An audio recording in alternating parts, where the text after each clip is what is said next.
সময় 3 মিনিট। মাননীয় স্পিকার, আপনাকে ধন্যবাদ। মাননীয় স্পিকার, আমি কয়েকটি পরিসংখ্যান দিয়ে শুরু করি। বাংলাদেশের জিডিপির আকার ৬৮ লক্ষ কোটি টাকা, জিডিপির প্রবৃদ্ধি মাত্র ৩.৪৯%, মূল্যস্ফীতি ৯.৫%, খেলাপি ঋণ মোট বিতরণকৃত ঋণের ৩৫.৭৩%, যেটা টাকার পরিমাণে এসে দাঁড়ায় ৬,৪৪,০০০ কোটি টাকা। সামগ্রিক ব্যাংকিং খাতে মূলধনের পর্যাপ্ততা ঋণাত্মকে গিয়ে দাঁড়িয়েছে, সেটি এখন ঋণাত্মক ২.৬৪%।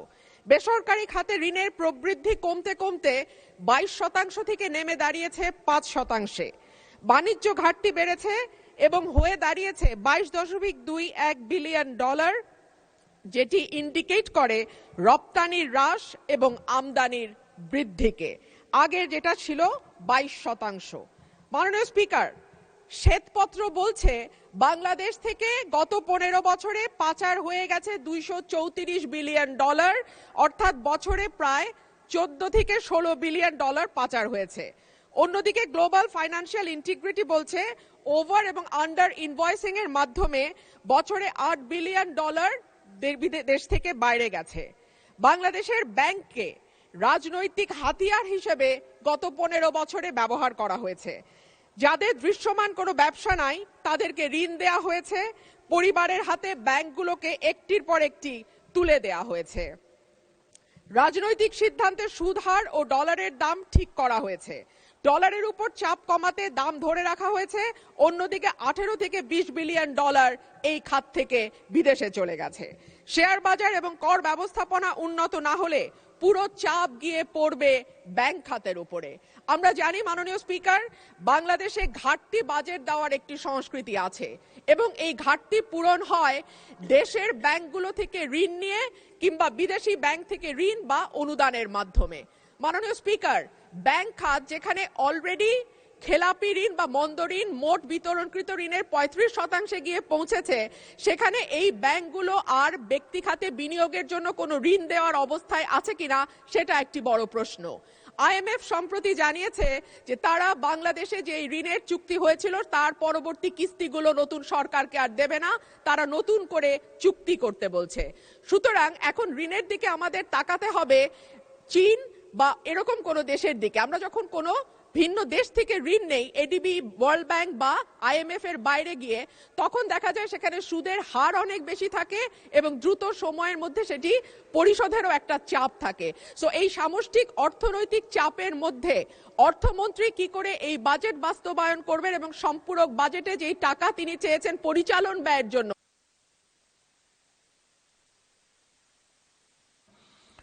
মাননীয় সদস্য জনাব শাহজাহান চৌধুরী, চট্টগ্রাম ১৫, আপনার সময় ৩ মিনিট।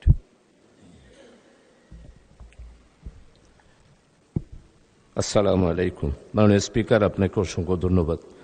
আমি ছাঁটাই প্রস্তাবের আলোচনার আগে শুধু ৩০ সেকেন্ড একটা সংশোধনীর ব্যাপারে বলতে চাচ্ছি। বাজেট পাস সম্পর্কে আপনার তো আলহামদুলিল্লাহ অনেক অভিজ্ঞতা আছে, কিন্তু এইবারে আমাদেরকে বাজেট অধিবেশনে কার্য উপদেষ্টাতে আলোচনা করে আপনারা প্রশ্ন উত্তর পর্বটা ড্রপ করেছেন। আসলে এটা তো আমাদের ৩০০ জন এবং আমাদের সম্মানিত মহিলা এমপিরা যারা নতুন, তাদের সবারই একটি অধিকার। আমরা দেখেছি আমাদের সম্মানিত চিফ হুইপ যিনি আছেন, ওনারা যথেষ্ট অভিজ্ঞতা আছে।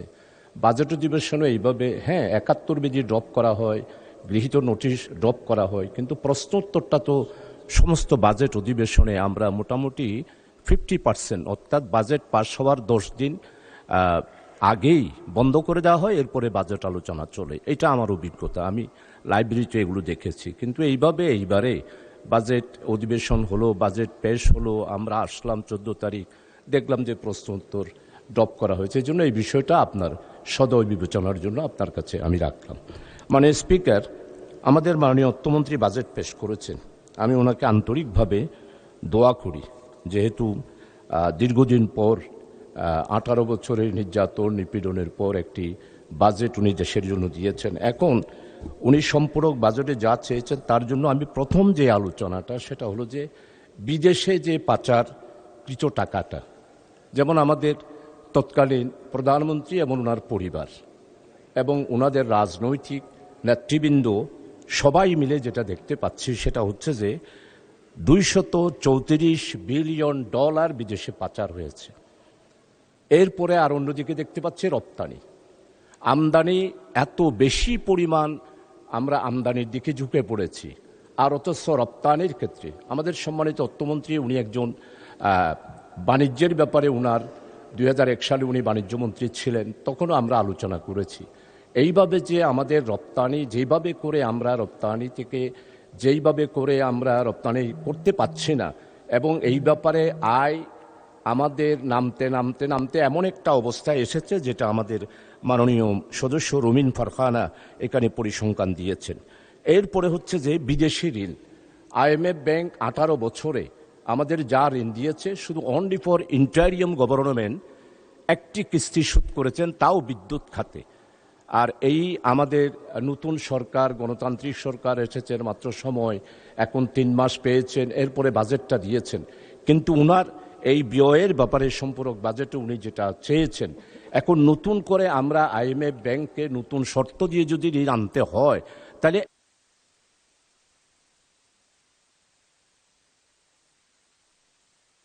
ধন্যবাদ মাননীয় সদস্য।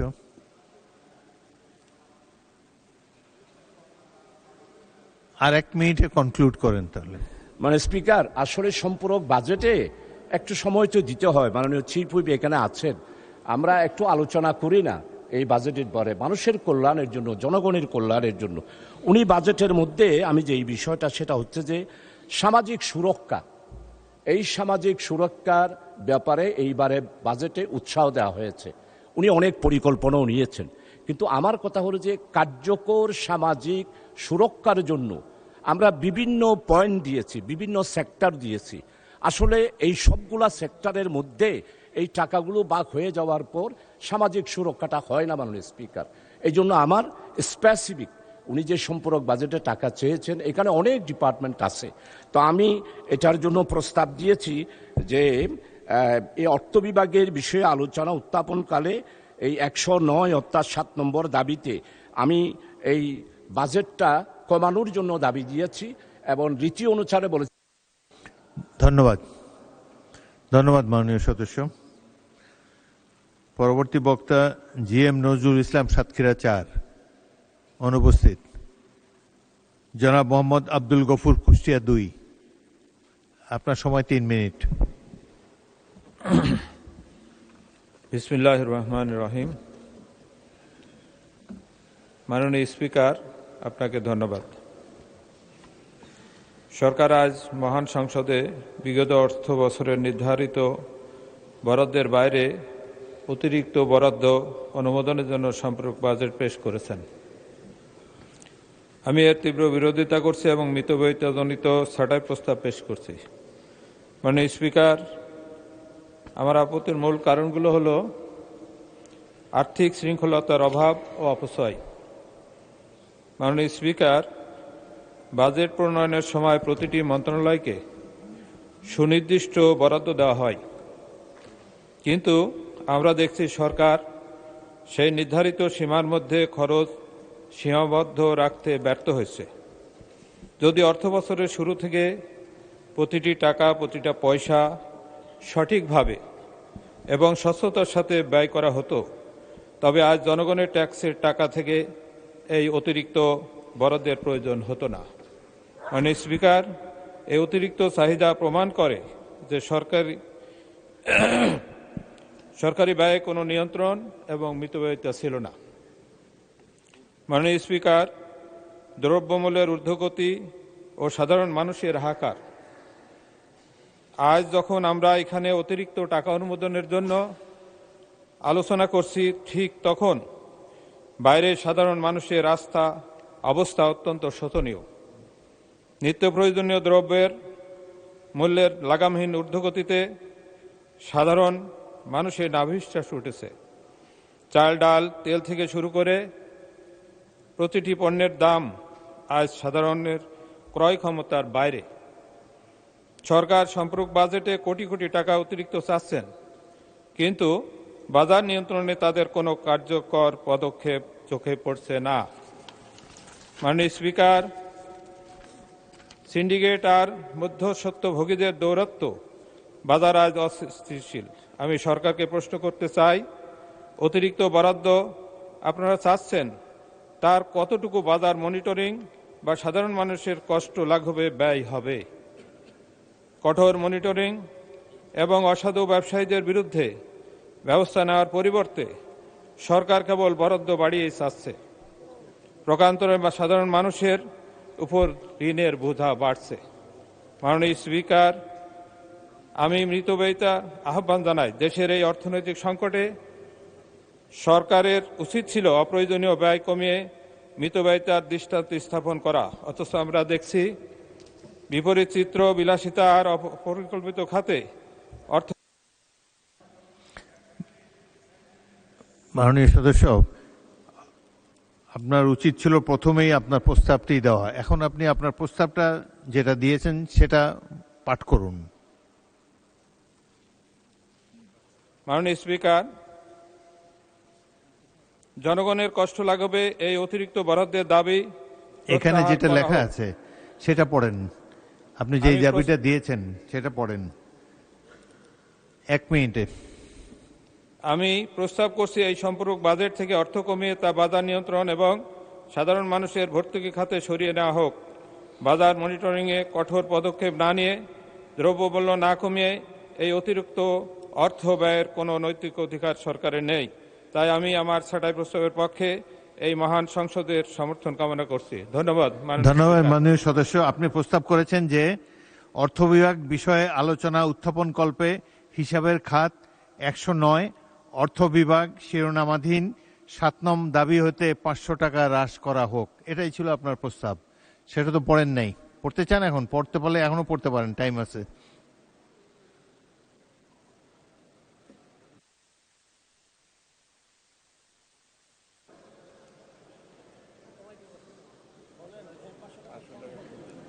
আপনি পড়ুন, আমি তো পড়তে পারি না আপনার প্রস্তাব। 500 টাকা হ্রাস করা হোক।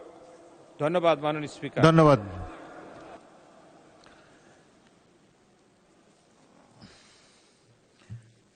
আমি এখন মাননীয় অর্থমন্ত্রীকে উত্থাপিত ছাঁটাই প্রস্তাবগুলোর উপর বক্তব্য রাখার জন্য আহ্বান জানাচ্ছি। মাননীয় অর্থমন্ত্রী।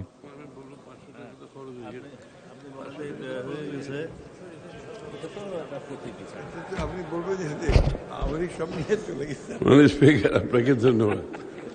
500 টাকা তো খরচ হয়ে গেছে অনেক আগে।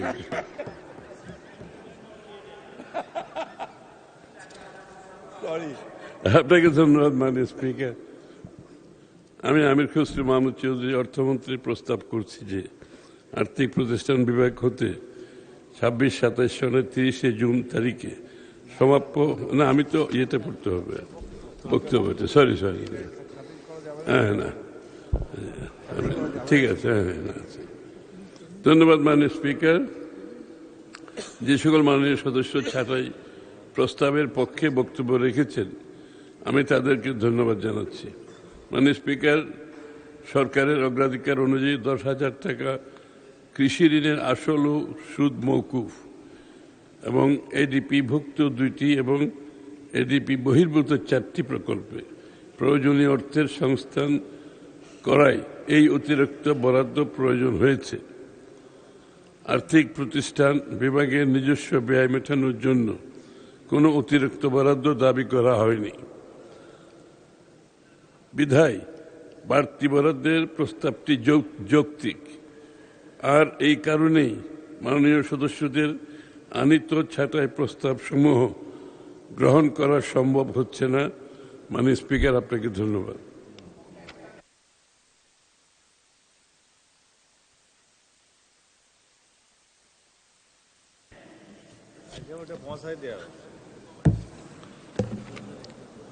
Have you finished, মাননীয় অর্থমন্ত্রী? জি, I have finished. Please sit down. মাননীয় সংসদের সামনে প্রশ্ন হচ্ছে মাননীয় সদস্য বেগম রুমিন ফারহানা, জনাব শাহজাহান চৌধুরী এবং মোহাম্মদ আব্দুল গফুর এর ছাঁটাই প্রস্তাবগুলা গ্রহণ করা হোক। যারা এই প্রস্তাবের পক্ষে আছেন তারা হাঁ বলুন, যারা এই প্রস্তাবের বিপক্ষে আছেন তারা না বলুন। আমার মনে হয় না জয়যুক্ত হয়েছে, না জয়যুক্ত হয়েছে, না জয়যুক্ত হয়েছে। অতএব ছাঁটাই প্রস্তাবগুলো নাকচ হলো। মাননীয় সদস্যবৃন্দ, সংসদের সামনে প্রশ্ন হচ্ছে মাননীয় অর্থমন্ত্রী আমির খসরু মাহমুদ চৌধুরীর প্রস্তাব মতো অর্থ বিভাগ খাতে মহামান্য রাষ্ট্রপতিকে অনধিক 23,650 কোটি 54,05,000 টাকা মঞ্জুর করা হোক। যারা এই প্রস্তাবের পক্ষে আছেন তারা হ্যাঁ বলুন। যারা এই প্রস্তাবের বিপক্ষে আছেন তারা না বলুন। আমার মনে হয় হ্যাঁ জয়যুক্ত হয়েছে, হ্যাঁ জয়যুক্ত হয়েছে, হ্যাঁ জয়যুক্ত হয়েছে। অতএব দাবি নম্বর 7 সংসদে গৃহীত হলো।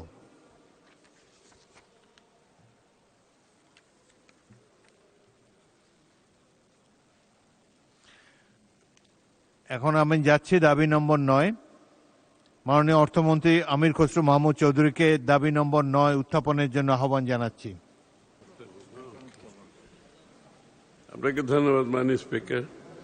আমি আমির খসরু মাহমুদ চৌধুরী অর্থমন্ত্রী প্রস্তাব করছি যে আর্থিক প্রতিষ্ঠান বিভাগ হতে খাতে 2026 সনের 30 জুন 2000 জুন তারিখে সমাপ্য অর্থ বছরের প্রয়োজনীয় সাকুল্য পরিচালন উন্নয়ন ব্যয় নির্বাহকল্পে মহামান্য রাষ্ট্রপতিকে অনধিক 1,690 কোটি 81,79,70,000 টাকা মঞ্জুর করা হোক। আপনাকে ধন্যবাদ মাননীয় স্পিকার। মাননীয় সদস্যবৃন্দ, যেহেতু এই দাবির উপর আলোচনা না করার ব্যাপারে নোটিশদাতা মাননীয় সদস্যগণ সম্মত হয়েছেন, সেহেতু এটি সরাসরি ভোটে দিচ্ছি। সংসদের সামনে প্রশ্ন হচ্ছে মাননীয় অর্থমন্ত্রী জনাব আমির খসরু মাহমুদ চৌধুরীর প্রস্তাব মতো আর্থিক প্রতিষ্ঠান বিভাগ খাতে মহামান্য রাষ্ট্রপতিকে অনধিক 1,690 কোটি 81,79,000 টাকা মঞ্জুর করা হোক। যারা এই প্রস্তাবের পক্ষে আছেন তারা হ্যাঁ বলুন। যারা এই প্রস্তাবের বিপক্ষে আছেন তারা না বলুন। আমার মনে হয় হ্যাঁ জয়যুক্ত হয়েছে, হ্যাঁ জয়যুক্ত হয়েছে, হ্যাঁ জয়যুক্ত হয়েছে। অতএব দাবি নম্বর 9 সংসদে গৃহীত হলো।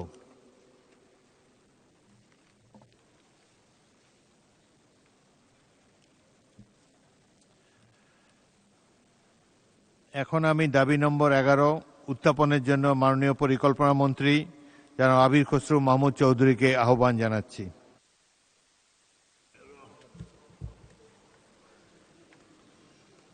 মাননীয় স্পিকার, আপনাকে ধন্যবাদ। আমি আমির খসরু মাহমুদ চৌধুরী অর্থমন্ত্রী, এটা কি পরিকল্পনা নাকি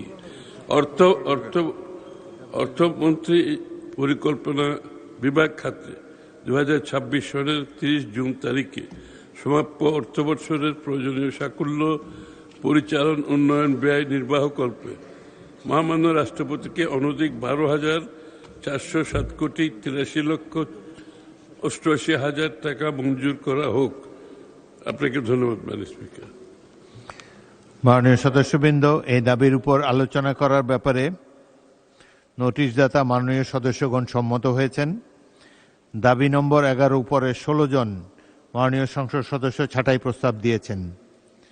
আমি এদের মধ্য থেকে দুজনকে আহ্বান জানাবো। প্রথমেই জনাব মোহাম্মদ কামরুল হাসান, ময়মনসিংহ 6। আপনার সময় 3 মিনিট। আপনি আগে আপনার প্রস্তাবটি পাঠ করুন, তারপর 3 মিনিট বলুন। ধন্যবাদ। জি, আসসালামু আলাইকুম। মাননীয় স্পিকার, আমি মোহাম্মদ কামরুল হাসান, ময়মনসিংহ 6 পরিকল্পনা বিভাগ বিষয়ে আলোচনা উত্থাপন কল্পে হিসাব খাত 114 পরিকল্পনা বিভাগ শিরোনামাধীন 11 নং দাবি হইতে 500 টাকা হ্রাস করা হোক। আমি দাবি করছি যে 500 টাকা হ্রাস করা হোক। মাননীয় স্পিকার, পরিকল্পনা মন্ত্রণালয় মূলত দেশের আর্থসামাজিক উন্নয়নের রূপরেখা প্রণয়ন, বার্ষিক উন্নয়ন কর্মসূচি এডিপি তৈরি এবং বিভিন্ন উন্নয়ন প্রকল্পের দায়িত্ব পালন করে। দেশের জন্য পঞ্চবার্ষিক পরিকল্পনা, দীর্ঘমেয়াদী রূপকল্প, বার্ষিক উন্নয়ন কর্মসূচি প্রণয়ন, জাতীয় অর্থনীতির সঠিক বিকাশ ও অবকাঠামো সম্প্রসারণের জন্য বিভিন্ন উন্নয়ন প্রকল্পের প্রস্তাবনা যাচাই বাছাই এবং অনুমোদন করে থাকে। বাস্তবায়ন পরিবীক্ষণ, মূল্যায়ন, জাতীয় বাজেটে অনুমোদিত উন্নয়ন প্রকল্প সঠিকভাবে এবং নির্ধারিত সময়ে বাস্তবায়িত হচ্ছে কিনা তা পর্যবেক্ষণ মূল্যায়ন করে থাকে। জাতীয় পরিকল্পনা প্রণয়নের জন্য প্রয়োজনীয় সঠিক ও নির্ভরযোগ্য পরিসংখ্যান, আদমশুমারি এবং আর্থসামাজিক উপাত্ত প্রদান করে থাকে। মাননীয় স্পিকার, আমরা দেখেছি যে 12,480 কোটি টাকা ব্লক এলোকেশন দাবি করা হয়েছে। এখানে সঠিক তথ্যের অভাব এবং দুর্বলতা পরিলক্ষিত হচ্ছে, কারণ ত্রুটিপূর্ণ বাজেট এবং দুর্বল পরিকল্পনা তথ্যের অভাবে হয়ে থাকে। আজকে যে কারণে দেখা যায় যে এই সম্পূরক বাজেটের প্রয়োজন হয়, বরাদ্দের প্রয়োজন হয়, থোক বরাদ্দের প্রয়োজন হয়। মাননীয় স্পিকার, থোক বরাদ্দ দুর্নীতিকে উৎসাহিত করে এবং প্রকল্প বাস্তবায়নের ঝুঁকি বাড়ায় এবং 15 দিন 1 মাস সময়ের মধ্যেই থোক বরাদ্দ থেকে বাস্তবায়ন করতে হয়, যেটা সত্যিকার অর্থে সেখানে দুর্নীতিকেই উৎসাহিত করে থাকে। প্রকল্প মূল্যায়নের দুর্বলতা, বিশেষ করে আমরা রাজনৈতিক বিবেচনায় দেখেছি ইতিপূর্বে অনেক প্রকল্প বাস্তবায়িত হয়েছে, যেগুলো আমরা দেখি যে রূপপুর পদ্মা বীচ, রূপপুর পারমাণবিক বিদ্যুৎ কেন্দ্র, এইগুলো ব্যাপক সময় নিয়ে এবং সময় ক্ষেপণ করে সেটার প্রকল্প ব্যয় বৃদ্ধি করা হয়েছে। এইভাবে করে দুর্নীতিকে উৎসাহিত করা হয় এবং সঠিক পরিকল্পনা যদি এখানে থাকতো তাহলে স্বাভাবিকভাবেই এই দুর্নীতি বাধাগ্রস্ত হইতো। সেখানে যথাসময়ে প্রকল্প বাস্তবায়ন হলে আর্থিক যে অস্বচ্ছতা এবং এই প্রকল্প বাস্তবায়নের দুর্বলতা সেটা আমরা দেখতাম না। মাননীয় স্পিকার, আজকে আঞ্চলিকতা কারণে আমরা দেখেছি কিছু কিছু অঞ্চল ব্যাপকভাবে উন্নয়নের পরিকল্পনা নেওয়া হয়েছে।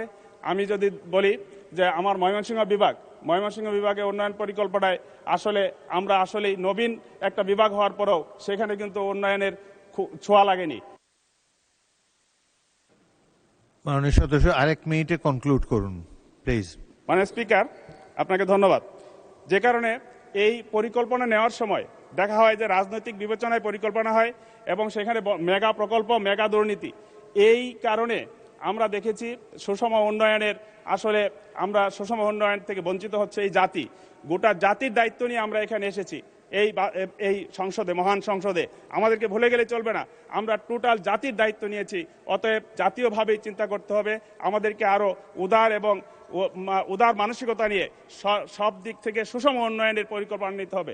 মাননীয় স্পিকার, আজকে আমার এই কারণেই আমার পক্ষে আমি এই যুক্তি তুলে ধরছি এবং বিশেষ করে দেখেন ময়মনসিংহ বিভাগে আমি দেখেছি যে চট্টগ্রাম, ঢাকা থেকে আমাদের ময়মনসিংহ নবীন, সেখানে উন্নয়ন বরাদ্দ আরো বৃদ্ধি হওয়া দরকার ছিল, সেখানে আরো কম দেওয়া হয়েছে। মাননীয় স্পিকার, আমি সেই দাবি এখানে জানাচ্ছি। পাশাপাশি আমাকে সময় দেওয়ার জন্য ধন্যবাদ মাননীয় সদস্য। পরবর্তী বক্তা মোহাম্মদ নাজিবুর রহমান, পাবনা 1। আপনার সময় 3 মিনিট। আগে প্রস্তাবটি পাঠ করুন। ধন্যবাদ মাননীয় স্পিকার। আলহামদুলিল্লাহ, সাল্লাতু ওয়াসসালামু আলা রাসূলিল্লাহ। মাননীয় স্পিকার, আমি মোহাম্মদ নাজিবুর রহমান, সংসদ সদস্য পাবনা 1, প্রস্তাব করছি যে পরিকল্পনা বিভাগ বিষয়ে আলোচনা উত্থাপন কল্পে হিসাবের খাত 114 পরিকল্পনা বিভাগ শিরোনামাধীন 11 নং দাবি হইতে 500 টাকা প্রতীকী হ্রাস করা হোক। মাননীয় স্পিকার, দুনিয়ার সবচেয়ে ক্ষমতাসীন ব্যক্তি, ক্ষমতার অধিকারী ব্যক্তি নাকি আমেরিকার প্রেসিডেন্ট। তিনিও যদি অতিরিক্ত অর্থ খরচ করতে চান সেক্ষেত্রে কংগ্রেসের অনুমতি লাগে।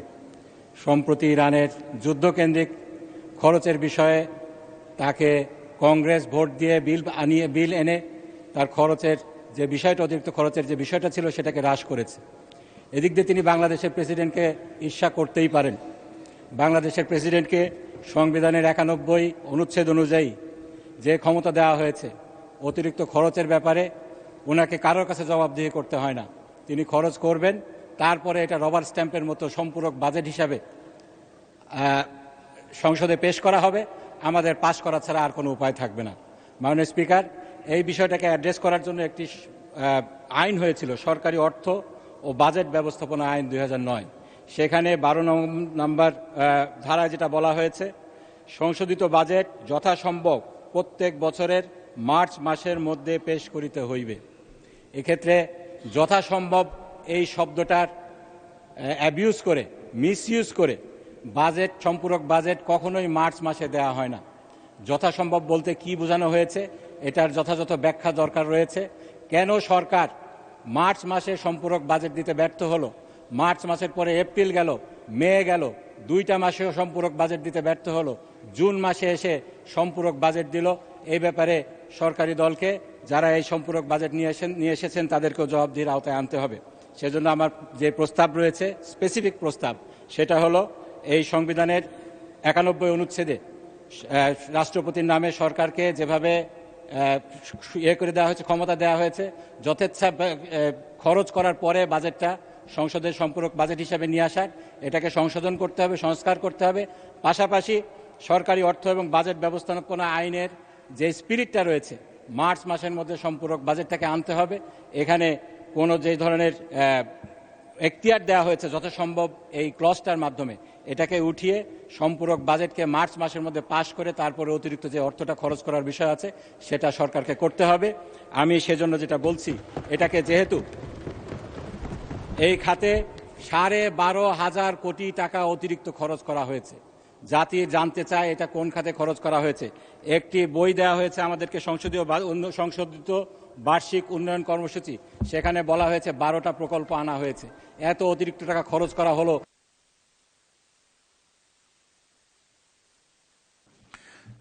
এক মিনিটে কনক্লুড করুন। আমার আধা মিনিট লাগবে মাননীয় স্পিকার, ধন্যবাদ আপনাকে। এই বিষয়ে অস্পষ্ট রেখে এই বিলটি পাশ করা কোনোভাবে উচিত হবে না। সেজন্য আমার যেটা প্রস্তাব, প্রতীকী প্রতিবাদ হিসাবে 500 টাকা এই ব্যয় থেকে হ্রাস করা হোক। ধন্যবাদ মাননীয় স্পিকার। ধন্যবাদ মাননীয় সদস্য। আমি এখন মাননীয় পরিকল্পনা মন্ত্রীকে ছাঁটাই প্রস্তাবগুলোর উপর বক্তব্য রাখার জন্য আহ্বান জানাচ্ছি।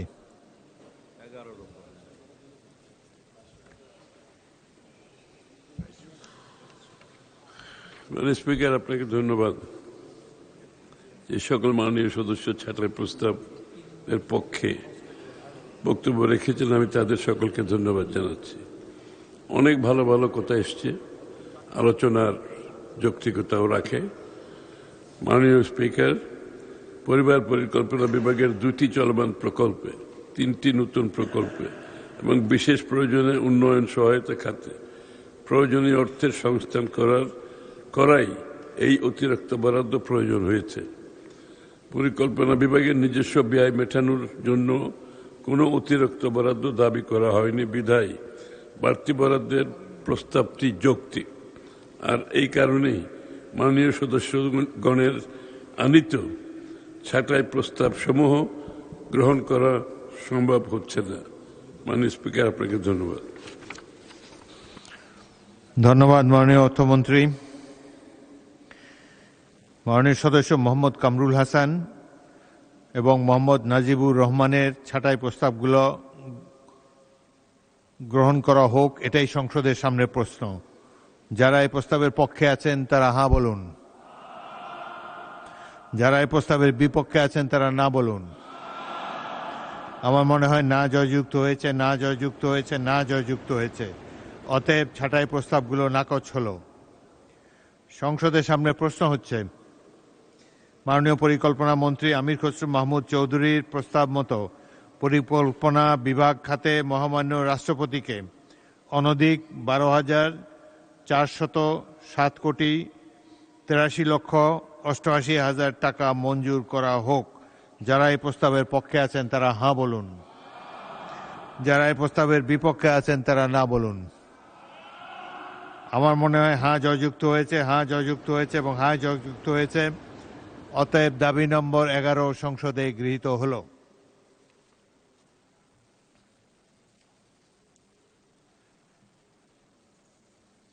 এখন আমি দাবি নম্বর 12 উত্থাপনের জন্য মাননীয় পরিকল্পনা মন্ত্রী আমির খসরু মাহমুদ চৌধুরীকে আহ্বান জানাচ্ছি।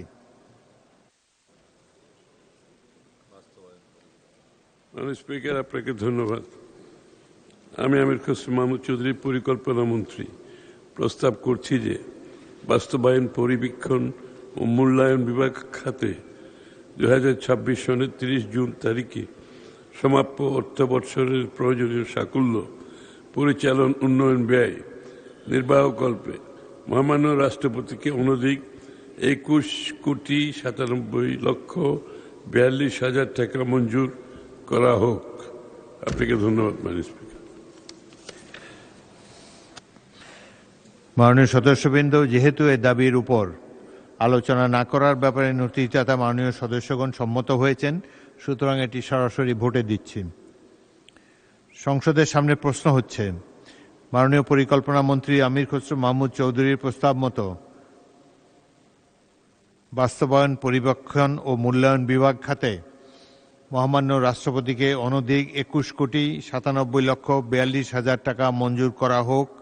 যারা এই প্রস্তাবের পক্ষে আছেন তারা হ্যাঁ বলুন, যারা এই প্রস্তাবের বিপক্ষে আছেন তারা না বলুন। আমার মনে হয় হ্যাঁ জয়যুক্ত হয়েছে, হ্যাঁ জয়যুক্ত হয়েছে, হ্যাঁ জয়যুক্ত হয়েছে। অতএব দাবি নম্বর 12 সংসদে গৃহীত হল। মাননীয় সদস্যবৃন্দ, আমি এখন দাবি নম্বর 14 উত্থাপনের জন্য বাণিজ্য মন্ত্রীর পক্ষে মাননীয় বস্ত্র ও পাট প্রতিমন্ত্রী মোহাম্মদ শরীফুল আলমকে আহ্বান জানাচ্ছি।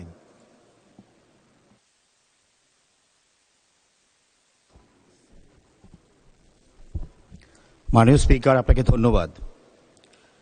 আমি মোহাম্মদ শরীফুল আলম, প্রতিমন্ত্রী বস্ত্র ও পাট মন্ত্রণালয়, মাননীয় বাণিজ্য মন্ত্রীর পক্ষে প্রস্তাব করছি যে বাণিজ্য মন্ত্রণালয় খাতে 2026 সনের 30 জুন তারিখে সমাপ্য অর্থ বছরের প্রয়োজনীয় সাকুল্য পরিচালন উন্নয়ন ব্যয় নির্বাহকল্পে মহামান্য রাষ্ট্রপতিকে অনধিক 301,93,24,000 টাকা মঞ্জুর করা হোক।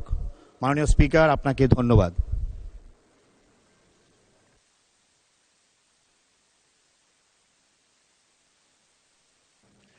মাননীয় সদস্যবৃন্দ, এই দাবির ব্যাপারে আলোচনার ব্যাপারে নোটিশদাতা মাননীয় সদস্যগণ সম্মত হয়েছেন।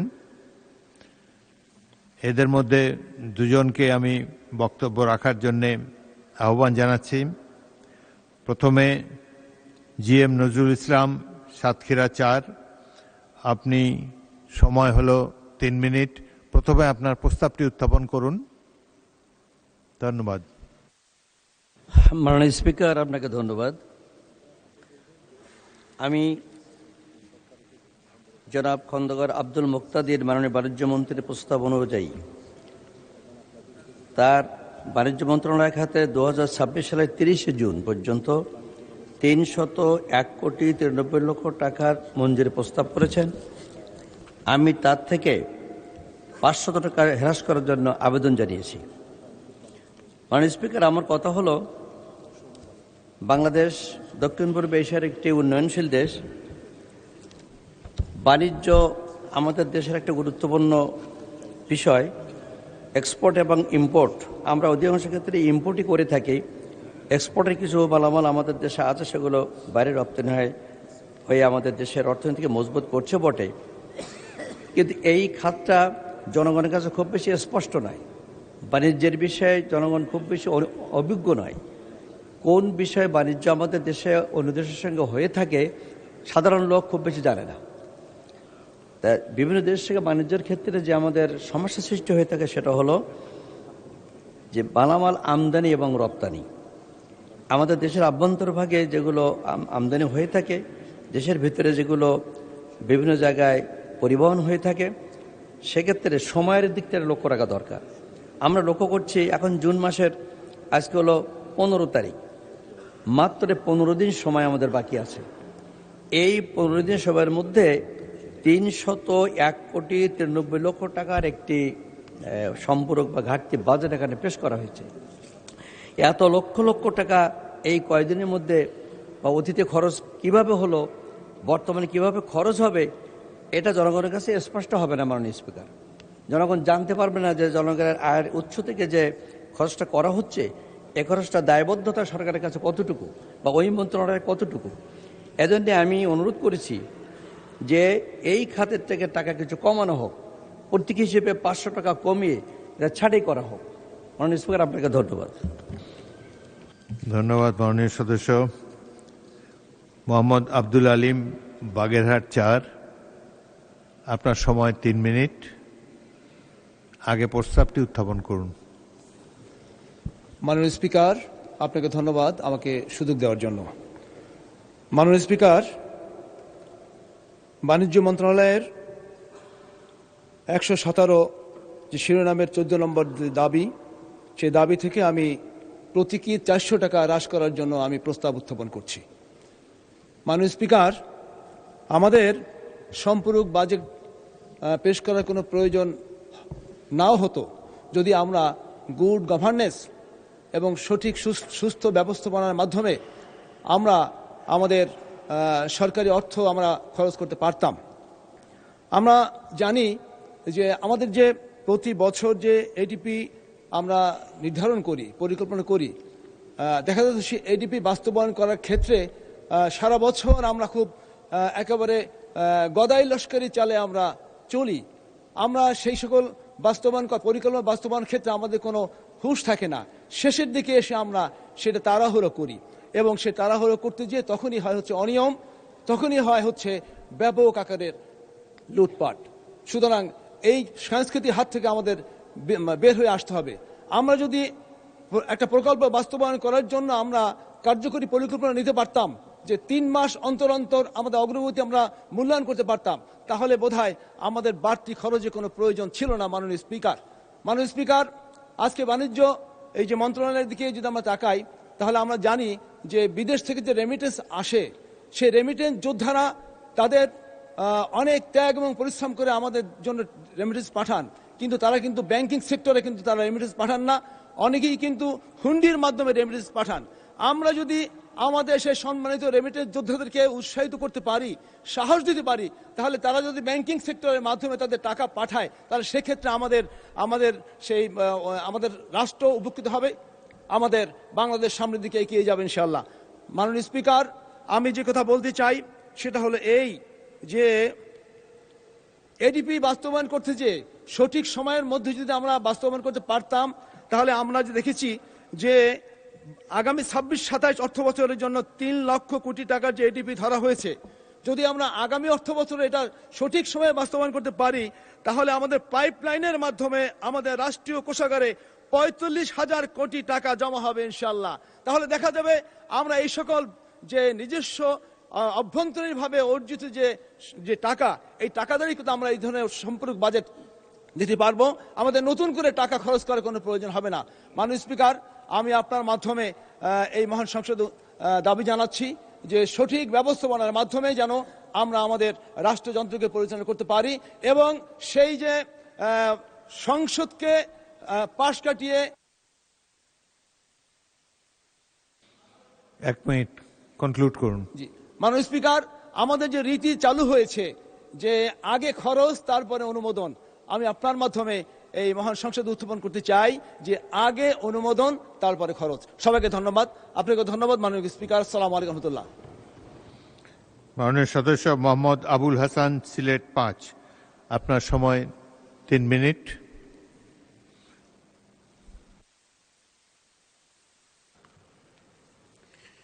মাননীয় স্পিকার, আপনাকে ধন্যবাদ।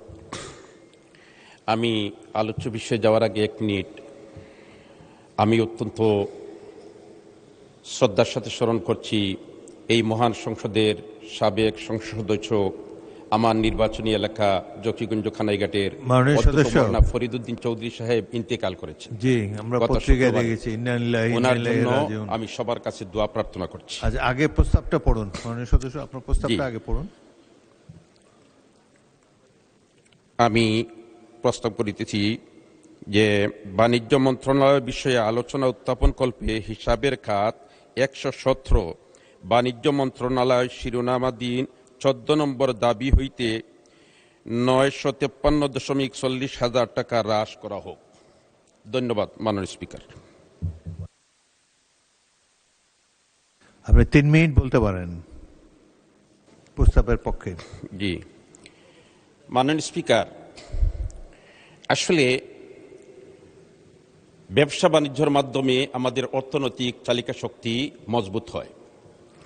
আমাদের দেশের রেমিটেন্স যোদ্ধা যারা আছে, বিদেশে যারা অবস্থান করে, তারা বিভিন্ন সমস্যায় জর্জরিত। একজনের যদি ভিসার মেয়াদ শেষ হয়ে যায়, তাহলে তার পাসপোর্ট রিনিউ করার জন্যে যখন তারা অফিসে দৌড়াদৌড়ি করে, তাদেরকে পূর্ণ সহযোগিতা করা হয় না। এজন্য এই রেমিটেন্স যোদ্ধারা বড় সমস্যার মধ্যে আছে। এই সমস্যা থেকে তাদেরকে মুক্তি দেওয়ার জরুরি পদক্ষেপ নেওয়া একান্ত প্রয়োজন। সাথে সাথে বিদেশে যে সমস্ত আমাদের ভাইয়েরা মৃত্যুবরণ করে তাদেরকে রাষ্ট্রীয় মর্যাদায় বা রাষ্ট্রীয় করেছে তাদেরকে দেশে আনার ব্যবস্থা করা হোক। সাথে সাথে এই বিদেশিরা হাজার হাজার কিলোমিটার দূরে বাংলাদেশ থেকে অবস্থান করে মাতা পিতা ছেড়ে, কিন্তু নারীর টানে তারা এলাকার কথা বলতে পারে না।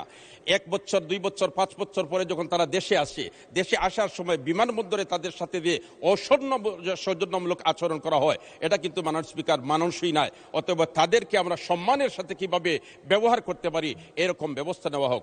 ধন্যবাদ মাননীয় স্পিকার।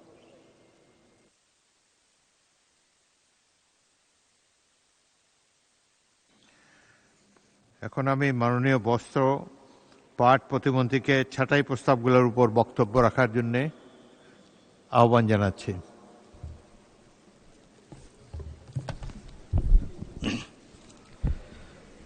মাননীয় স্পিকার, আপনাকে ধন্যবাদ। আজকের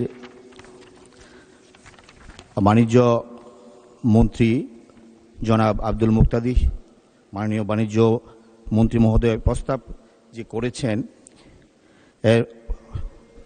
2026 সালের 30 জুন তারিখে সমাপ্য অর্থ বছরের প্রয়োজনীয় ব্যয় নির্বাহকল্পে যেই অর্থের প্রস্তাবনা করা হয়েছে মঞ্জুর করার জন্য, আসলে এই মঞ্জুর প্রস্তাব আমি মনে করি যে সরকারের প্রয়োজনে, দেশের প্রয়োজনে যে ব্যয় নির্বাহ করার জন্য এই প্রস্তাবটি মঞ্জুর করার জন্য প্রস্তাব করা হয়েছে, এটা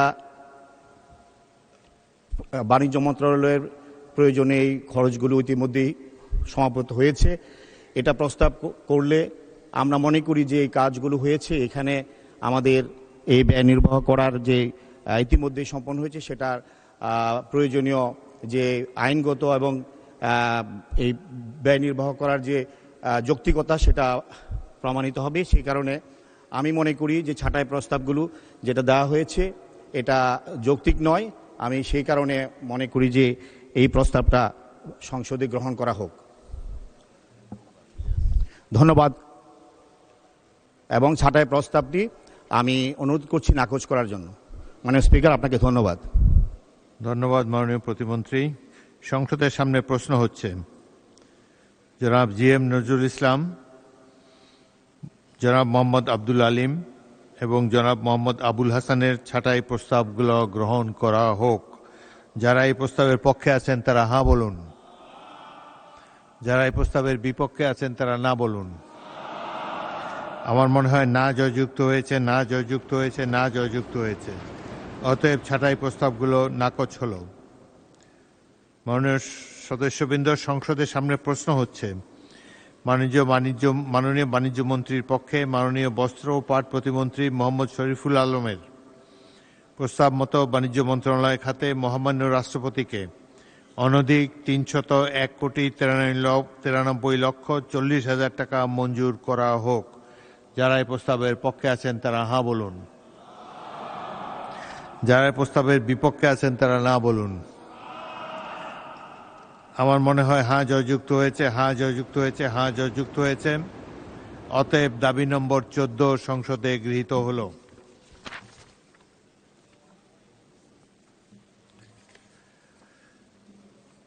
মাননীয় সদস্যবৃন্দ, এখন আমি দাবি নম্বর 15 পররাষ্ট্র মন্ত্রণালয় সম্পর্কিত দাবি নম্বর 15 উত্থাপনের জন্য মাননীয় পররাষ্ট্রমন্ত্রী ডক্টর খলিলুর রহমানকে আহ্বান জানাচ্ছি। মাননীয় স্পিকার, আপনাকে ধন্যবাদ। আমি ডক্টর খলিলুর রহমান, পররাষ্ট্রমন্ত্রী, এই মহান সংসদে প্রস্তাব করছি যে পররাষ্ট্র মন্ত্রণালয়ের খাতে 2026 সালের 30 জুন সমাপ্য অর্থ বৎসরের প্রয়োজনীয় উন্নয়ন ব্যয় নির্বাহকল্পে মহামান্য রাষ্ট্রপতিকে অনধিক 59,97,92,000 টাকা মঞ্জুর করা হোক। আপনাকে অসংখ্য ধন্যবাদ মাননীয় স্পিকার। মাননীয় সদস্যবৃন্দ, যেহেতু এ দাবির উপর আলোচনা না করার ব্যাপারে নোটিশদাতা মাননীয় সদস্যগণ সম্মত হয়েছেন, সুতরাং এটি সরাসরি ভোটে দিচ্ছি। সংসদের সামনে প্রশ্ন হচ্ছে মাননীয় পররাষ্ট্রমন্ত্রী ডক্টর খলিলুর রহমানের প্রস্তাব মতো পররাষ্ট্র মন্ত্রণালয় খাতে মাননীয় মহামান্য রাষ্ট্রপতিকে অনধিক 59,97,92,92,000 টাকা মঞ্জুর করা হোক। যারা এই প্রস্তাবের পক্ষে আছেন তারা হাঁ বলুন, যারা এই প্রস্তাবের বিপক্ষে আছেন তারা না বলুন। আমার মনে হয় হাঁ জয়যুক্ত হয়েছে, হাঁ জয়যুক্ত হয়েছে, হাঁ জয়যুক্ত হয়েছে। অতএব দাবি নম্বর 15 সংসদে গৃহীত হলো।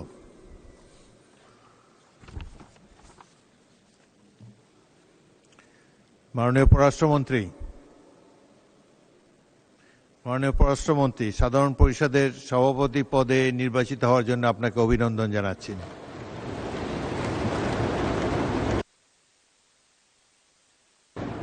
এখন আমি দাবি নম্বর 18 উত্থাপনের জন্য মাননীয় আইন, বিচার ও সংসদ বিষয়ক মন্ত্রী মোহাম্মদ আসাদুজ্জামানকে আহ্বান জানাচ্ছি।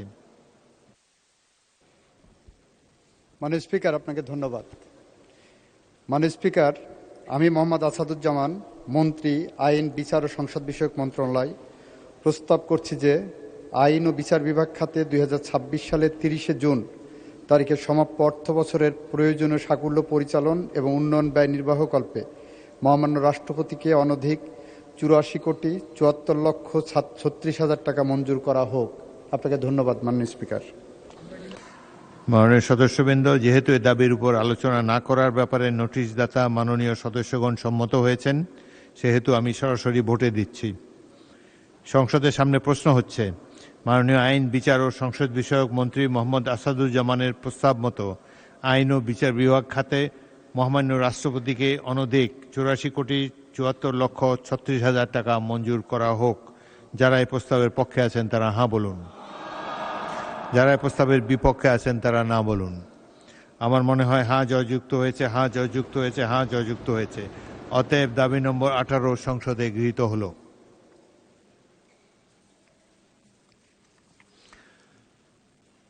এখন আমি দাবি নম্বর 20 উত্থাপনের জন্য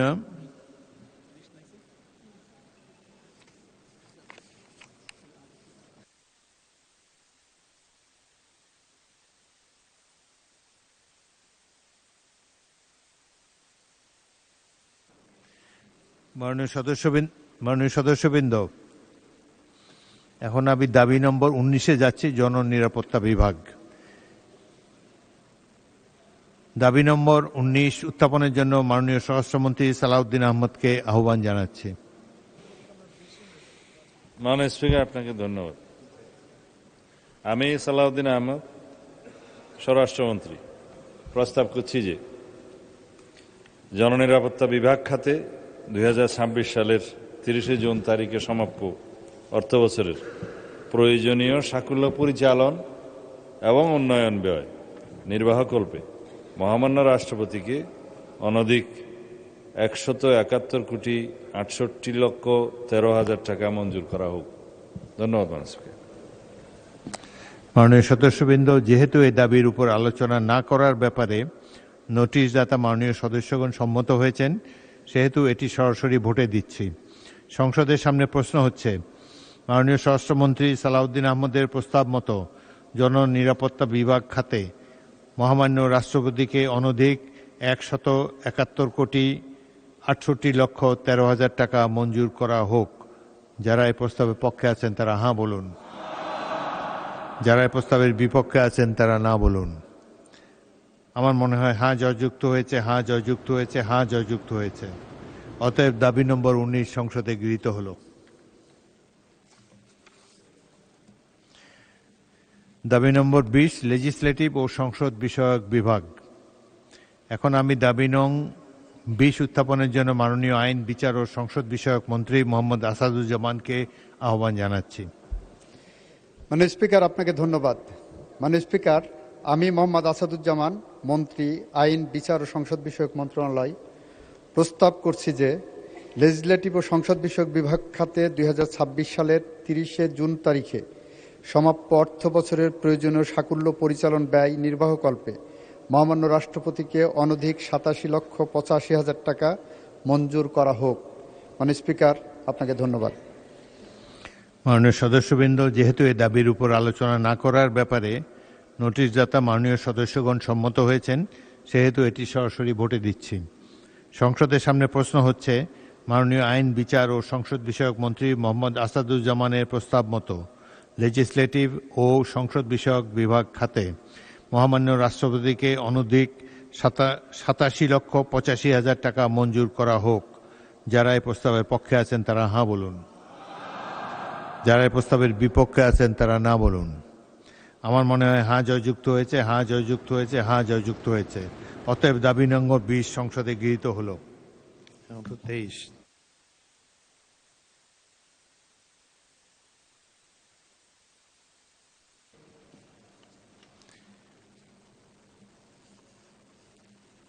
মাননীয় সদস্যবৃন্দ, এখন আমি দাবি নম্বর 23 বিজ্ঞান ও প্রযুক্তি মন্ত্রণালয় উত্থাপনের জন্য মাননীয় বিজ্ঞান ও প্রযুক্তি মন্ত্রী জনাব ফকির মাহবুব আনামকে আহ্বান জানাচ্ছি।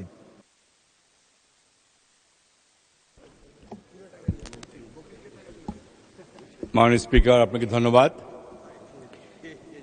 আমি ফকির মাহবুব আনাম বিজ্ঞান ও প্রযুক্তি মন্ত্রী প্রস্তাব করছি।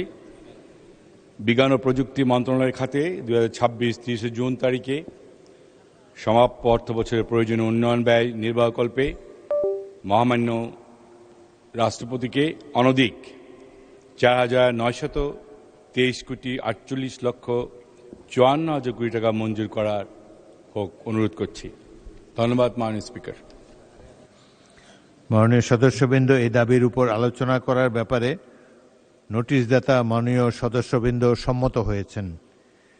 দাবি নম্বর 23-এর উপর 16 জন মাননীয় সংসদ সদস্য প্রস্তাব দিয়েছেন। এদের মধ্যে আমি 2 জনকে প্রস্তাব উত্থাপনের জন্য আহ্বান জানাচ্ছি। প্রথমে মোহাম্মদ মুজিবুর রহমান, রাজশাহী 1। আপনার সময় 3 মিনিট। আগে প্রস্তাবটি পড়ুন। ধন্যবাদ মাননীয় স্পিকার।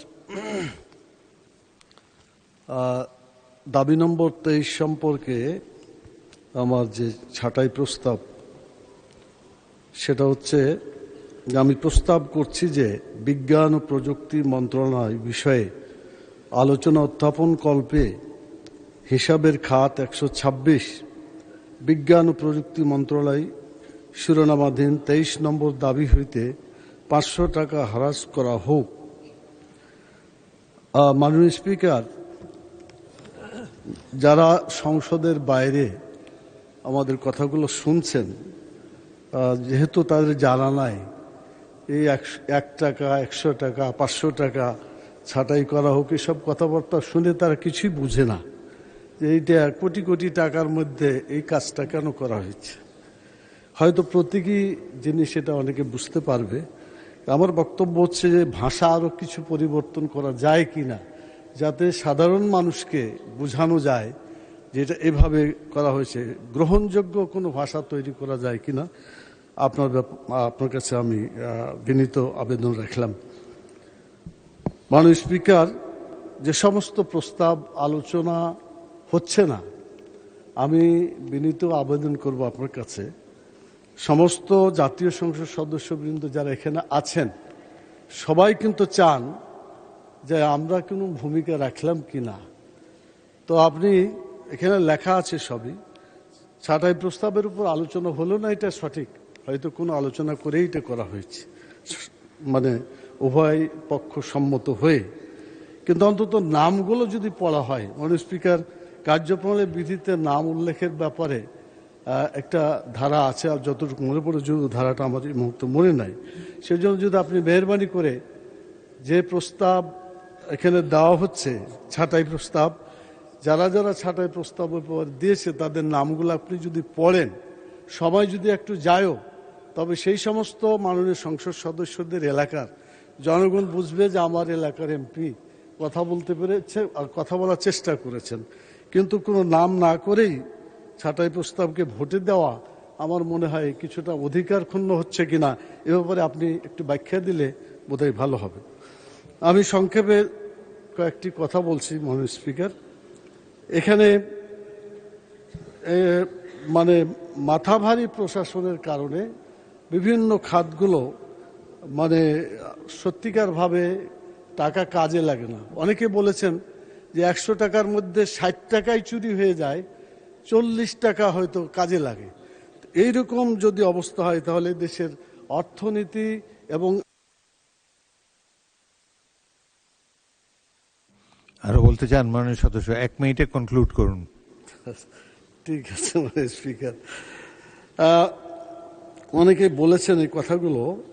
91 অনুচ্ছেদে যেটা বলা হয়েছে সম্পূরক বাজেটের ব্যাপারে, আমরা কথা বলার যে অধিকারটুকু আছে, আমার মনে হচ্ছে যে অধিকার আমরা পাচ্ছি না।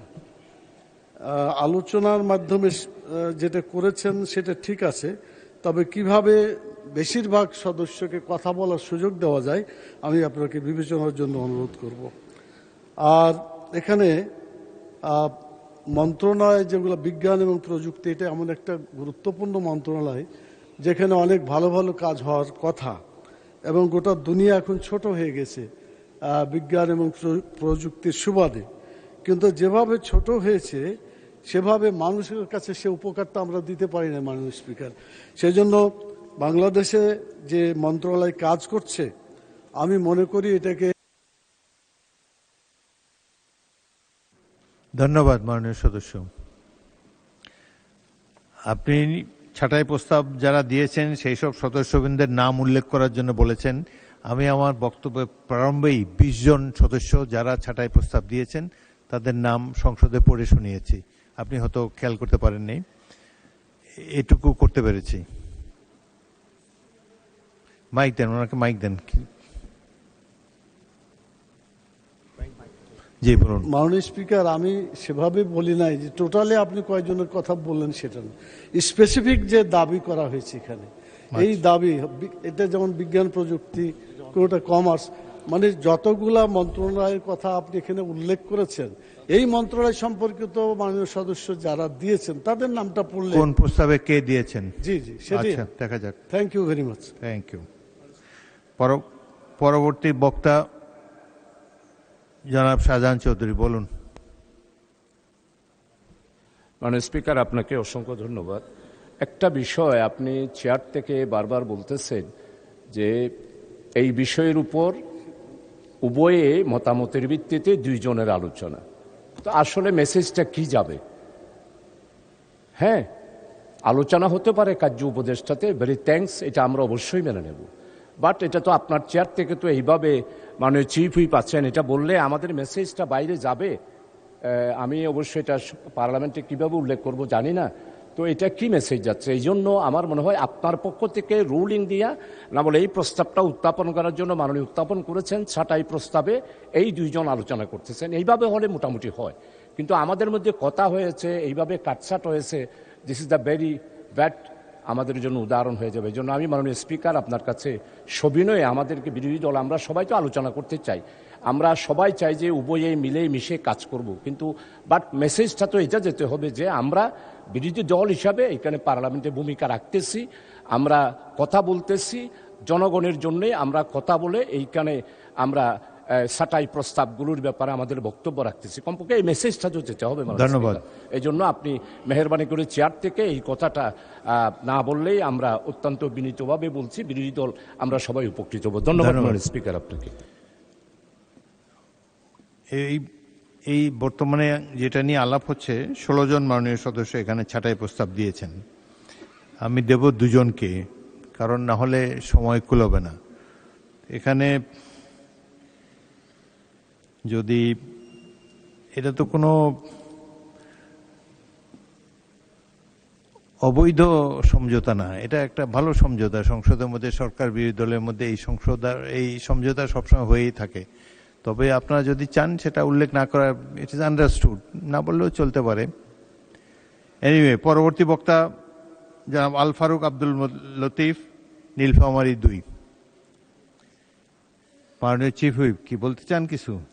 দরকার না হলে বলেন না। না, অপ্রয়োজন না। একটা বিষয় ভেরি পার্টিনেন্ট, সেটা বলা দরকার। মাননীয় আমাদের সদস্য, আমাদের নাজিবুর রহমান সাহেব এর আগে বক্তব্যে বলেছেন যে মার্চ মাস থেকে এটা হওয়ার কথা ছিল। মাননীয় স্পিকার, মার্চের পরে এপ্রিল, এপ্রিল পরে মে এবং তারপরে জুন মাসে 30 তারিখ পর্যন্ত টাকা খরচ হয়। কাজে এটা কোনোভাবেই সম্পূরক বাজেট কখনোই দেওয়া যাবে না মার্চ মাসে, এটা দিতেই হবে জুন মাসের এই সময়, এছাড়া কোনো রাস্তা নেই।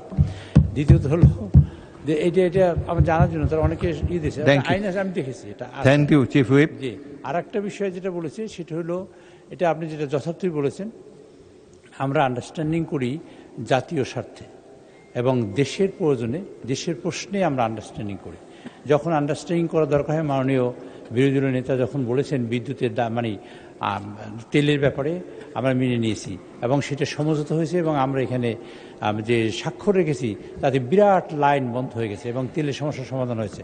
আমরা কেউ প্লট নিয়ে নিয়ে একত্র হয়ে সিদ্ধান্ত নিয়েছি, আমরা কেউ ট্যাক্স ফ্রি গাড়ি নিয়ে নিয়ে একত্র হয়ে সিদ্ধান্ত নিয়েছি। কাজে আমরা জাতীয় স্বার্থে যদি একত্রিত হই, মানে এটা দোষের কিছু নাই। এবং আমি বলি, এটা যদি জাতি জানে, জাতি খুশি হবে, জাতি খুশি হবে, দুঃখ পাওয়া আসছে। আর এটা সাধারণত হয়ে থাকে, জাতি খুশি হবে, হ্যাঁ, আর এটা ট্রেডিশন। থ্যাংক ইউ মাননীয় স্পিকার। ধন্যবাদ মাননীয় সদস্য শাহজাহান চৌধুরী। এইভাবেই কিন্তু সংসদের অতীতে এটাই রেওয়াজ, এভাবেই চলে। সকল সদস্যকে তো সময় দেওয়া যায় না, দিলে এই বাজেট সেশন কয়েক মাস লাগবে। জনাব নাজিবুর রহমান। আপনি জবাব দিয়েছেন মাননীয় চিফ হুইপ, সে বিষয়ে একটু বলতে চাই।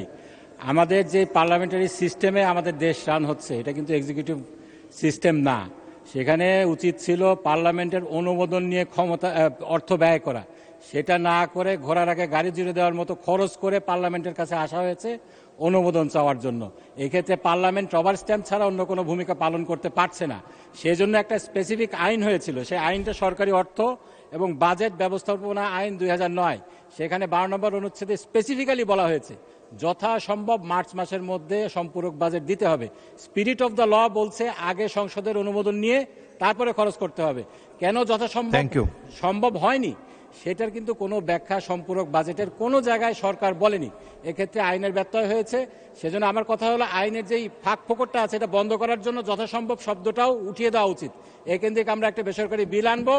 এটা এই জন্যই যে সংসদের, উনারাই বলেন সংসদ সার্বভৌম, আমরা সংসদ সার্বভৌম বলি না, কিন্তু সংসদের অনুমোদন নিয়ে, যেহেতু সংসদীয় পদ্ধতিতে আমরা দেশ পরিচালিত করছি, সংসদের অনুমোদন নিয়ে খরচ করা উচিত।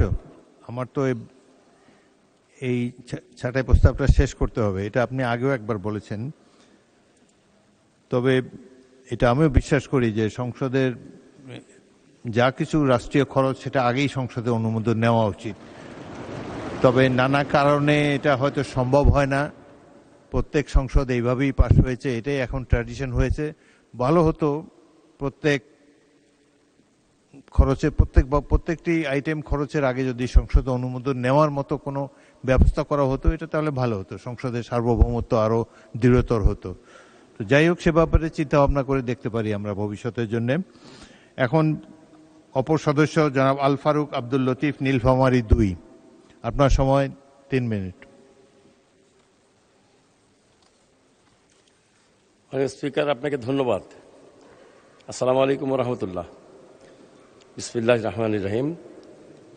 আমার ছাঁটাই প্রস্তাব সরাসরি যেটা, সেটা হচ্ছে যে 126 বিজ্ঞান ও প্রযুক্তি মন্ত্রণালয় এই শিরোনামাধীন 23 নম্বর দাবি থেকে প্রতীকী 400 টাকা হ্রাস করা হোক। আমার বক্তব্য হচ্ছে যে এই বিজ্ঞান এবং প্রযুক্তি মন্ত্রণালয়ের অধীনে বেশ কিছু কাজ হয়ে থাকে। এই কাজগুলোর বাংলাদেশের প্রত্যেকটি বাজেটে এই মন্ত্রণালয়ে সম্পূরক বাজেট দিয়ে বরাদ্দ বৃদ্ধি করার, অতিরিক্ত খরচের বাবদে বরাদ্দ নেওয়ার প্রবণতা বাংলাদেশে বরাবর হয়ে আসছে। এবছরে 18,115 কোটি টাকা বরাদ্দ করা হয়েছে, বরাদ্দ প্রস্তাব করা হয়েছে। সম্পূরক বাজেটে 4,923 কোটি টাকা অতিরিক্ত বরাদ্দ চাওয়া হয়েছে। এই অবস্থায় আমি যেটা উল্লেখ করতে চাই, এই খাতে অত্যধিক ব্যয় করার প্রবণতা, এটা আমরা বরাবর লক্ষ্য করে আসছি। এবং সবচেয়ে লক্ষণীয় বিষয় যেটা, সেটা হলো যে দুর্নীতির একটি ঐতিহাসিক দৃষ্টান্ত বালিশ কেলেঙ্কারি এই খাত থেকে হয়েছে। এই বালিশ কেলেঙ্কারির যে ঘটনা, এই ঘটনার পরেও এখানে আগেই প্রাক্কলন করে, যেটা বিরোধী দলীয় সদস্যদের মধ্য থেকে দাবি জানানো হয়েছে যে 3 মাস আগেই সম্পূরক বাজেট প্রদান করে প্রাক্কলন করে আর কত টাকা লাগতে পারে সেটা সংসদের অনুমোদন নেয়ার যে বিষয়টি ছিল সেটি করা না হওয়ার কারণে আমার মনে হয় যে আমাদের দেশের বিশেষজ্ঞগণ এক্সপার্টগণ এত অপরিপক্ক নন যে 3 মাস আগে জানতে পারবেন না যে আমার এই খাতে বাজেটের চাইতে অতিরিক্ত কত টাকা ব্যয় করতে হবে। এটা বিষয় জেনে সম্পূরক বাজেট মার্চ মাসেই আনা সম্ভব হতো। যেহেতু করা হয় নাই, আমি দাবি জানাই যে এর পেনাল্টি হিসাবে 400 টাকা কর্তন করে দেওয়া হোক। মাননীয় স্পিকার, অতিরিক্ত ব্যয়ের ক্ষেত্রে এই খাতে রূপপুর পারমাণবিক প্রকল্পের কথা বলা হয়েছে, যেখানে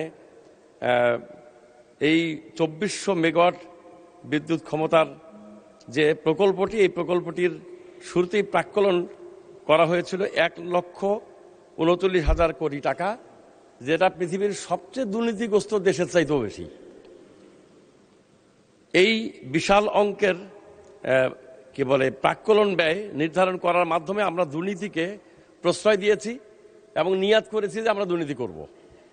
এই অবস্থায় আমি মনে করি যে দুর্নীতি এবং মাননীয় সদস্য 1 মিনিটে কনক্লুড করুন। জি, থ্যাংক ইউ মাননীয় স্পিকার। দুর্নীতি এবং অনিয়ম করা হয়েছে, অর্থ বরাদ্দ করা হয়েছে প্রজেক্টের জন্য, ব্যবহার করা হয়েছে আবাসনের জন্য, আসবাবপত্রের জন্য, বালিশ ক্রয়ের জন্য। এরপরে দীর্ঘসূত্রতা রয়েছে, যার কারণে ঋণের বোঝা চাপছে এবং জনগণের উপরে করের ভার আগের তুলনায় আরো বেড়ে যাচ্ছে। এই বিজ্ঞান এবং প্রযুক্তি মন্ত্রণালয়ের এই প্রকল্পে পরিকল্পনা গ্রহণ করার ক্ষেত্রে সম্ভাব্যতা ফিজিবিলিটি স্টাডি সঠিকভাবে করা হচ্ছে না। গবেষণা এবং উদ্ভাবনের ক্ষেত্রে গবেষণায় বরাদ্দ দেওয়া হলেও এখানেও ওই অবকাঠামো এবং পরিচালন ব্যয়ের ক্ষেত্রে বেশি ব্যয় করা হচ্ছে। এই রকম ভাবে এই খাতে অতিরিক্ত ব্যয় করার কারণে ধন্যবাদ মাননীয় সদস্য। আমি এখন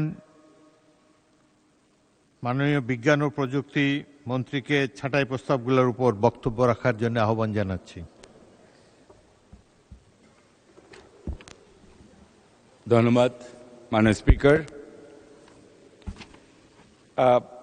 2025-26 অর্থ বছরে বিজ্ঞান ও প্রযুক্তি মন্ত্রণালয়ের মূল বাজেট ছিল 12,869 কোটি টাকা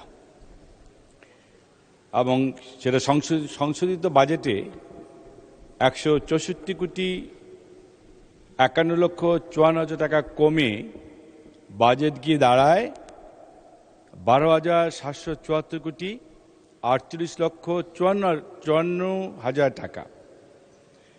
এবং রূপপুর মানব পারমাণবিক বিদ্যুৎ কেন্দ্র নির্মাণ প্রকল্পে ডিপিপিতে ডলারের ভিত্তি ছিল তখন 80 টাকা, আর এখন সেটা বেড়ে দাঁড়িয়েছে 122 টাকা 44 পয়সা আজকে। এবং এই টাকার ডিপ্রিসিয়েশনের জন্যে সেটা এখন বাজেট প্রকল্পে যে অতিরিক্ত 5,088 কোটি টাকা বৃদ্ধি করার পরিপ্রেক্ষিতে সম্পূরক বাজেটের আকার দাঁড়িয়েছে 17,792 কোটি টাকা 48,54,000 কোটি টাকা। আর সম্পূরক এখান থেকে আগের টাকা সাবস্ট্রাক্ট করলে মাইনাস করলে ওখানে দাঁড়ায় গিয়ে সম্পূরক বাজেটে অতিরিক্ত বরাদ্দ প্রয়োজনে 4,923 কোটি 48,54,000 টাকা। এই টাকাটা মাননীয় স্পিকার সম্পূর্ণটাই নির্ভর করছে টাকা ডিভ্যালুয়েশনের জন্য। আমাদের কিন্তু সংশোধিত বাজেটে কিন্তু আমাদের 164 কোটি টাকা বরঞ্চ কম লেগেছিল। ধন্যবাদ মাননীয় স্পিকার। ধন্যবাদ মাননীয় মন্ত্রী। সংসদের সামনে প্রশ্ন হচ্ছে মাননীয় সদস্য মোহাম্মদ মুজিবুর রহমান এবং আল ফারুক আব্দুল লতিফের ছাঁটাই প্রস্তাবগুলো গ্রহণ করা হোক। যারা এই প্রস্তাবের পক্ষে আছেন তারা হাঁ বলুন, যারা এই প্রস্তাবের বিপক্ষে আছেন তারা না বলুন। আমার মনে হয় না জয়যুক্ত হয়েছে, না জয়যুক্ত হয়েছে, না জয়যুক্ত হয়েছে। অতএব ছাঁটাই প্রস্তাবগুলো নাকচ হলো। এখন সংসদের সামনে প্রশ্ন হচ্ছে মাননীয় বিজ্ঞান ও প্রযুক্তি মন্ত্রী ফকির মাহবুব আনামের প্রস্তাব মতো বিজ্ঞান ও প্রযুক্তি মন্ত্রণালয় খাতে মহামান্য রাষ্ট্রপতিকে অনধিক 4,923,48,54,000 টাকা মঞ্জুর করা হোক। যারা এই প্রস্তাবের পক্ষে আছেন তারা হাঁ বলুন, যারা এই প্রস্তাবের বিপক্ষে আছেন তারা না বলুন। আমার মনে হয় হাঁ জয়যুক্ত হয়েছে, হাঁ জয়যুক্ত হয়েছে, হাঁ জয়যুক্ত হয়েছে। অতএব দাবি নং 23 সংসদে গৃহীত হল।